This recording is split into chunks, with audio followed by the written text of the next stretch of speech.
नमस्कार विद्यार्थी मित्रांनो, आता या व्हिडिओमध्ये आपल्याला नागरिकत्वाची समाप्ती कशी होते, नागरिकत्व मिळतं कसं, कोणाला नागरिकत्व दिलं जातं हे आपण मागच्या व्हिडिओजमध्ये बघितलेलं आहे. आता नागरिकत्वाची समाप्ती कशी होते, नष्ट कसं होतं हे बघायचं आपल्याला. आता भारताच्या नागरिकांना राज्यघटनेने मिळालेलं आपल्याला माहित आहे की काही काय आहे की राज्यघटनेने आपोआप मिळालेलं आहे 26 जानेवारी 1950 रोजी किंवा मग 1955च्या कायद्यानुसार मिळालेलं आहे, जे 26 जानेवारी 1950 नंतरचं, किंवा इतर कुठलाही आदेश असेल किंवा इतर कुठलाही कायदा असेल त्यानुसार मिळालेलं जे नागरिकत्व असतं हे 3 प्रकारे समाप्त होऊ शकतं. There are 3 ways. आपण मिळण्याचे 5 प्रकार बघितले, ते समाप्त होण्याचे 3 प्रकार आहेत. पहिलं इंग्लिशमध्ये त्याला म्हणतात रिनन्सिएशन. रिनन्सिएशन म्हणजे त्याग करणे. ओके. दुसरं आहे टर्मिनेशन म्हणजे समाप्ती, आणि तिसरं आहे डेप्रिवेशन म्हणजे वंचित करणे. आता या हे जे तिघ शब्द आहेत, या तिघ शब्दांचा जर तुम्ही अर्थछटा समजून घेतला तर तुम्हाला समजायला सोपं जाईल. त्याग करणे म्हणजे काय? त्याग करणे म्हणजे स्वेच्छेने एखादी गोष्ट सोडून देणे. स्वेच्छेने एखादी गोष्ट सोडून देणे. आपण म्हणतो की सेंट्स रिनन्शिएटेड द मटेरियल प्लेजर्स. म्हणजे काय? त्या संतांनी स्वेच्छेने जे भौतिक सुख आहेत त्यांचा त्याग केला. इथे स्वेच्छा महत्त्वाची असते, स्वतःची इच्छा. ओके.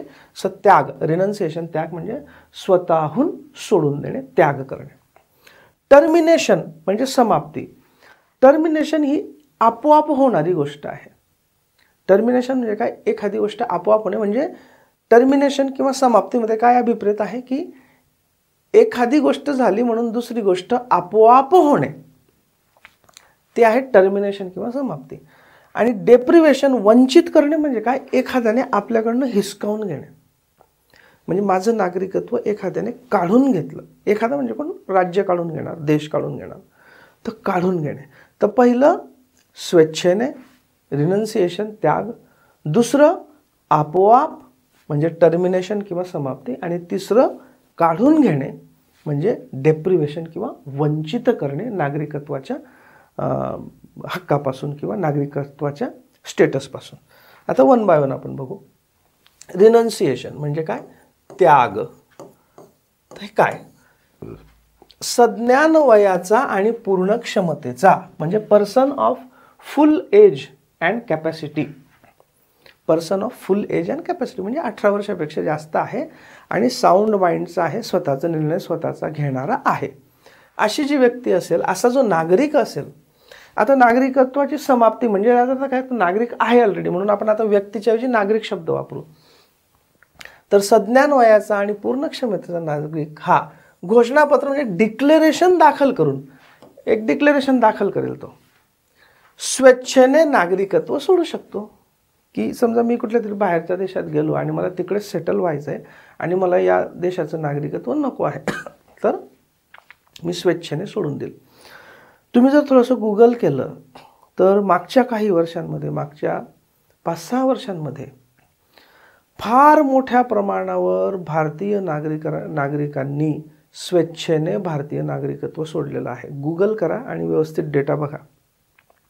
म्हणजे एकीकडे आपण बघतो आहोत की आपण की भारत प्रगतीच्या दिशेने वाटचाल करतोय वगैरे वगैरे, वाटचाल करतोच आहे आणि तो कित्येक वर्षापासून करतोय. म्हणजे स्वातंत्र्यापासून तो प्रगतीच्या दिशेनेच वाटचाल करतो आहे. कधी मागे गेलेला नाही, भारत पुढेच चाललेला आहे. गती कधी कमी जास्त होते वगैरे वगैरे. पण त्याचवेळी अनेक नागरिक, आणि मागच्या 5-6 वर्षांमध्ये रेकॉर्ड नागरिक म्हणजे कंपॅरेटिव्हली मागच्या वर्षांचा विचार करता हे देश सोडून जात आहे, स्वेच्छेने भारताचं नागरिकत्वाचा त्याग करत आहे. तुम्ही गुगल करा voluntary renunciation of citizenship in India आणि मग तुम्हाला डेटा मिळेल, कंपॅरिझन मिळेल. एनिवेज, सो डिक्लेरेशन दाखल करून मी स्वेच्छेने माझं नागरिकत्व सोडू शकतो. मग हे जे मी डिक्लेरेशन म्हणजे घोषणापत्र असं मराठीत म्हणतोय आपण, पण डिक्लेरेशन लक्षात ठेवा. हे डिक्लेरेशनची ज्यावेळी नोंदणी होईल म्हणजे रजिस्ट्रेशन होईल, त्याबरोबरच माझं नागरिकत्व संपुष्टात येईल. मात्र त्यावेळी भारत एखाद्या युद्धात सहभागी असला तर त्याच्यावर कार्यवाही होणार नाही. कारण काय की युद्धाच्या काळामध्ये थोड्याशा एक्सेप्शनल कंडिशन्स असतात. त्यावेळी हे नागरिकत्व सोडलेलं ॲक्सेप्ट केलं जात नाही. कारण असू शकतं की तो शत्रूचा माणूस असू शकतो, शत्रूच्या मित्राचा माणूस असू शकतो, तो स्पाय असू शकतो, किंवा there can be so many factors. आणि म्हणून जर भारत एखाद्या युद्धात त्यावेळी सहभागी असेल, म्हणजे स्वतः भारताचंच युद्ध चालू असेल कोणाविरुद्ध तरी, किंवा दुसऱ्या कुठल्या तरी युद्धात भारत एक मेंबर म्हणून सहभागी असेल, तर त्याच्यावर निर्णय घेतला जाणार नाही लगेच. ओके. अशा पद्धतीने स्वेच्छेने नागरिकत्व सोडल्यावर त्या व्यक्तीच्या अज्ञान अपत्याचे नागरिकत्व देखील आपोआप संपुष्टात येते. समजा मी आहे आणि मी डिक्लेरेशन फाईल केलं की मला भारताचं नागरिकत्व सोडायचं आहे, मी कुठेतरी दुसऱ्या देशामध्ये चाललो, आणि समजा त्यावेळी मला एखादा मुलगा किंवा मुलगी असेल आणि म्हणजे अपत्य असेल, आणि माझं ते अपत्य जर अज्ञान असेल, म्हणजे 18 वर्षापेक्षा कमी त्याचं वय असेल, तर त्याचं पण नागरिकत्व आपोआपच नष्ट होईल माझ्यासोबत. ओके. मी स्वेच्छेने दिलं, मी स्वेच्छेने सरेंडर केलं, राईट, त्याग केला, रिनाऊन्स केलं, रिनन्सिएशन.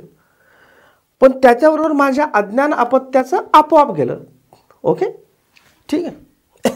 मात्र अशा अज्ञान अपत्याने वयाची 18 वर्ष पूर्ण केल्यावर ते पुन्हा नागरिकत्व प्राप्त करू शकते. पण समजा हे जे अज्ञान बाळ होतं आत्ता, समजा ते 12 वर्ष, समजा मुलगी होती 12 वर्षाची, नंतर 6 वर्षांनी जेव्हा ती 18 वर्षाची होईल, त्यावेळी जर तिला भारताचं नागरिकत्व पाहिजे असेल तर ती भारताची नागरिक बनू शकेल. ओके. कारण तिच्या वडिलांनी, म्हणजे मी सोडलं होतं त्यावेळी ती अज्ञान होती म्हणून तिचं आपोआप गेलं होतं. 18 वर्षानंतर ती स्वतःचा निर्णय घेऊ शकते की मला भारताचं नागरिक व्हायचं आहे, तिला नागरिकत्व मिळू शकेल. राईट. सो हे काय झालं, रिनन्सिएशन म्हणजे त्याग. दुसरं टर्मिनेशन म्हणजे समाप्ती. टर्मिनेशन किंवा समाप्तीमध्ये आपण काय बघितलं होतं, आपोआप होणारी प्रक्रिया. ही कधी होईल आपोआप होणारी प्रक्रिया, जेव्हा एखादी व्यक्ती पूर्ण स्वेच्छेने, जागरूकपणे, अवधानाने आणि कोणत्याही प्रभावाखाली किंवा दबावाखाली न येता, आता हे मी बरेचसे मराठी शब्द डिस्कवर, इन्व्हेंट करण्याचा प्रयत्न केला आहे. मूळ जे शब्द आहेत ते लक्षात ठेवा. कॉन्शियसली, म्हणजे कॉन्शियसली मी झोपेत नाही आहे, कुठल्या ड्रगच्या नशेमध्ये नाही आहे, माझी सत्सद्विवेक बुद्धी जागृत आहे, मी वेळा नाही आहे, माझ्या डोक्यावर परिणाम झालेला नाही आहे, अशा पद्धतीने म्हणजे कॉन्शियसली. नोईंगली, जाणून बुजून, म्हणजे मला माहीत आहे की मी हे करतो आहे. Without duress, undue influence or compulsion, म्हणजे मला कोणी लालूच दाखवलेली नाही आहे, माझ्यावर कोणाचा दबाव नाही आहे. ओके. मला कोणी फोर्स करत नाही आहे. अशा संपूर्ण स्वेच्छेने जर मी दुसऱ्या एखाद्या देशाचं नागरिकत्व स्वीकारलं तर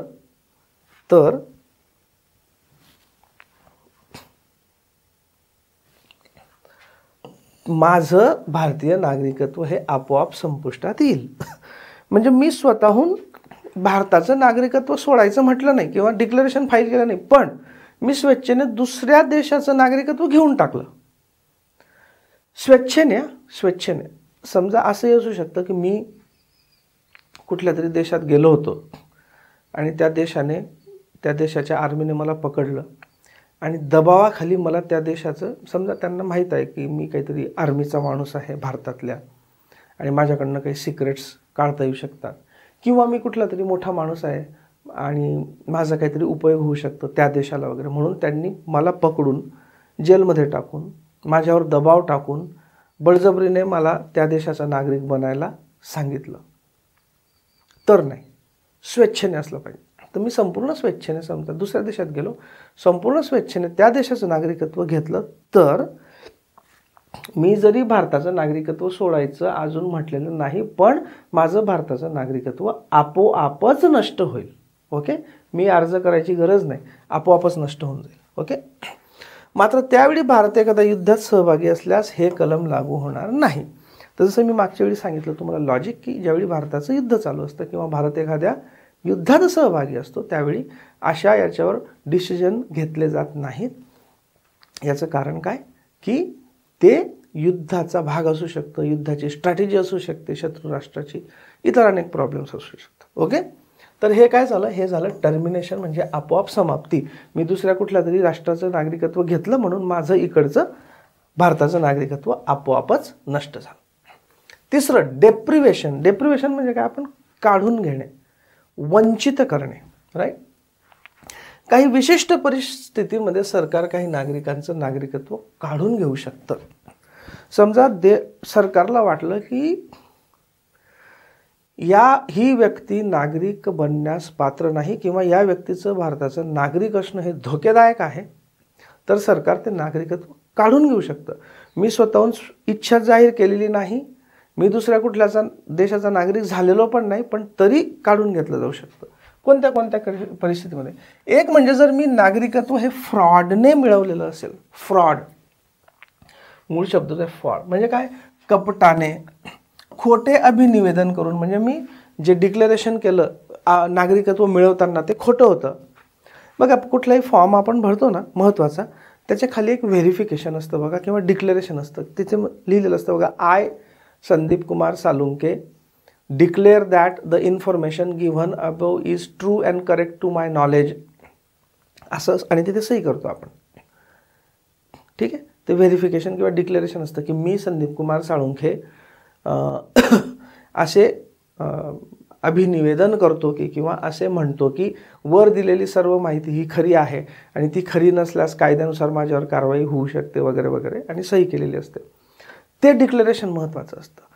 जर वर दिलेली माहिती, असा समजा सिटिझनशिपचा फॉर्म आहे, नागरिकत्वाचा फॉर्म आहे, फॉर्ममध्ये आम्ही सगळी माहिती भरली आणि खाली लिहिलं की ही माहिती बरोबर आहे आणि ही माहिती खोटी असल्यास मी योग्य त्या कारवाईला सामोरा जाईल वगैरे वगैरे, आणि नंतर कळलं की ॲक्च्युली काहीतरी खोटी माहिती दिलेली होती, तर याचाच अर्थ काय की ते खोटं अभिनिवेदन करून तुम्ही सिटिझनशिप मिळवली होती, नागरिकत्व मिळवलं होतं, आता तुमचं नागरिकत्व काढून टाकण्यात येईल. किंवा महत्त्वाची वस्तुस्थिती लपवून, काही वेळा खोटं लिहिलेलं नसतं, पण एखादी वस्तुस्थिती लपवलेली असते.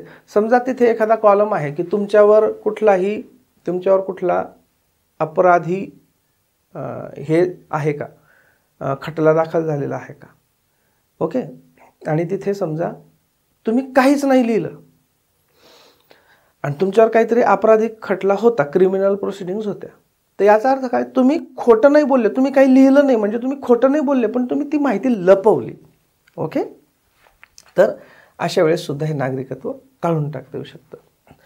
समजा एखाद्या व्यक्तीने आपल्या कृती अथवा भाषणाने त्याच्या मनात भारतीय राज्यघटनेप्रती निष्ठा नष्ट झालेली आहे किंवा अप्रती म्हणजे डिसअफेक्शन निर्माण झाल्याचं दाखवलं. की समजा माझ्या बोलण्यातलं किंवा माझ्या एखाद्या कृतीतनं असं दिसतं आहे की मी भारतीय राज्यघटनेच्या प्रती माझी निष्ठा नाही, भारतीय राज्यघटना मी पाळत नाही किंवा भारतीय राज्यघटनेप्रती माझ्या मनात प्रेम नाही, तर नागरिकत्व काढून घेऊ शकता येतं.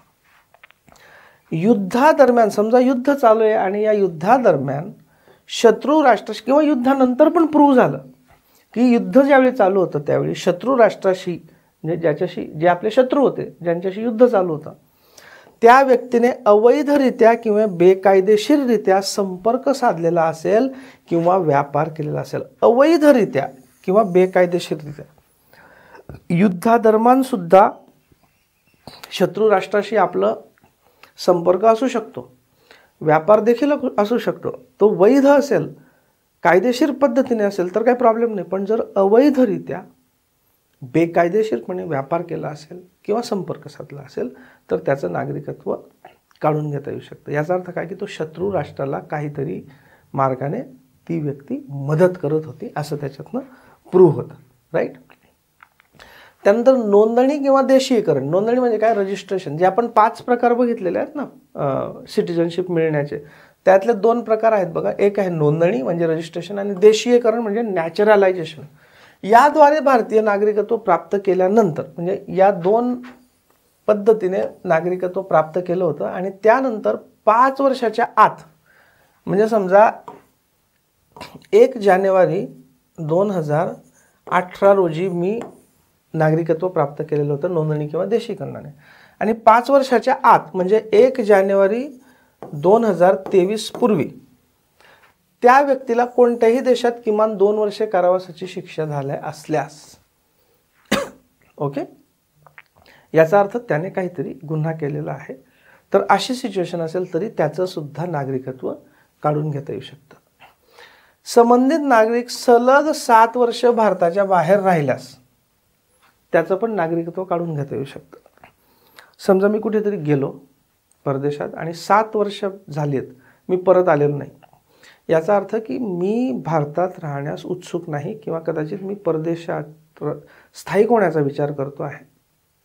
ओके, याला फक्त अपवाद काय, समजा काही शैक्षणिक संस्थांमध्ये कोणीतरी गेलेलं आहे, PhD करायला गेलेलं आहे किंवा काही असाइनमेंट घेऊन गेलं आहे, भारत ज्या आंतरराष्ट्रीय संस्थांमध्ये सदस्य आहे किंवा इतर शासनाच्या किंवा आपल्या शासनाच्या परदेशात असलेल्या सेवा आहेत त्याच्यामध्ये मी असेल आणि त्याच्यात मी 7 वर्षापेक्षा जास्त असेल तर ते मला लागू होणार नाही, कारण मी काहीतरी कारणाने गेलेलो आहे, राईट. पण याच्या व्यतिरिक्त काही कारणाने मी गेलो असेल आणि 7 वर्ष झाली तरी मी परत आलेलो नसेल तर माझं नागरिकत्व हे डिप्राईव्ह म्हणजे काढून घेता येऊ शकतं देशाला. Okay, right. तर अशा पद्धतीने नागरिकत्व नष्ट होण्याच्या ह्या 3 पद्धती आहेत. ओके, याच्या पुढच्या भागामध्ये आणि शेवटच्या भागामध्ये आपण एकल नागरिकत्व म्हणजे सिंगल सिटिझनशिप याची कन्सेप्ट बघू आणि मग नागरिकत्वाचा हा टॉपिक पूर्ण संपेल. राईट. थँक्यू.